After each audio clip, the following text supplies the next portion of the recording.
بسم اللہ الرحمن الرحیم۔ السلام علیکم ورحمۃ اللہ وبرکاتہ۔ میرے پیارے بھائیوں اور بہنوں، آج کی اس ویڈیو میں ہم ایک نہایت اہم اور تاریخی موضوع پر بات کرنے جا رہے ہیں، اور وہ ہے باغ فدق۔ یہ موضوع ہمیشہ سے امت مسلمہ میں زیر بحث رہا ہے، اور اس کی اصل حقیقت جاننے کے لیے ہمیں سب سے پہلے صحیح احادیث کی طرف رجوع کرنا ہوگا۔ فدق خیبر کے قریب ایک زرخیز بستی تھی۔ سن 7 ہجری میں جب خیبر فتح ہوا تو اہل فدق نے بغیر جنگ کے صلح کر لی اور اپنی زمین کا نصف حصہ مسلمانوں کو دے دیا۔ چونکہ وہاں قتال نہیں ہوا تھا، اس لیے یہ مال فے شمار ہوا۔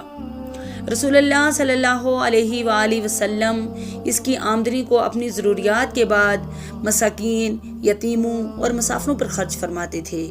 رسول اللہ صلی اللہ علیہ وآلہ وسلم کے وصال کے بعد حضرت فاطمہ رضی اللہ تعالیٰ عنہ خلیفہ اول حضرت ابو بکر صدیق رضی اللہ تعالیٰ عنہ کے پاس آ کر فدق کا مطالبہ کرنے لگی۔ ان کا کہنا تھا کہ یہ زمین یا تو وراثت کے طور پر یا ہبہ کے طور پر انہیں ملنی چاہیے۔ صحیح مسلم کی حدیث نمبر 1759 میں حضرت عائشہ صدیقہ رضی اللہ تعالیٰ عنہ روایت کرتی ہیں کہ حضرت فاطمہ الزہرا رضی اللہ تعالیٰ عنہ نے فدق اور خیبر سے اپنا حصہ مانگا۔ حضرت ابو بکر صدیق نے فرمایا، رسول اللہ صلی اللہ علیہ وآلہ وسلم نے کہا تھا، ہم انبیاء وراثت نہیں چھوڑتے، جو ہم چھوڑ جاتے ہیں وہ صدقہ ہوتا ہے۔ ابو بکر صدیق رضی اللہ تعالیٰ عنہ نے کہا، میں وہی طریقہ جاری رکھوں گا جو رسول اللہ صلی اللہ علیہ وآلہ وسلم نے رکھا تھا۔ روایت کے مطابق اس کے بعد حضرت فاطمہ الزہرا رضی اللہ تعالیٰ عنہ کچھ عرصے تک ناراض رہی، اور ان کا وصال نبی کریم صلی اللہ علیہ وآلہ وسلم کے 6 مہینے کے اندر ہی ہو گیا۔ صحیح مسلم کی ایک اور حدیث ہے 5482۔ اسی طرح ایک اور روایت میں ذکر ہے کہ حضرت ابو بکر صدیق رضی اللہ تعالیٰ عنہ نے واضح طور پر کہا کہ رسول اللہ صلی اللہ علیہ وآلہ وسلم کی روزمرہ گزر بسر انہی اموال سے ہوتی تھی، اور جو کچھ بچتا تھا وہ صدقہ سمجھا جاتا تھا۔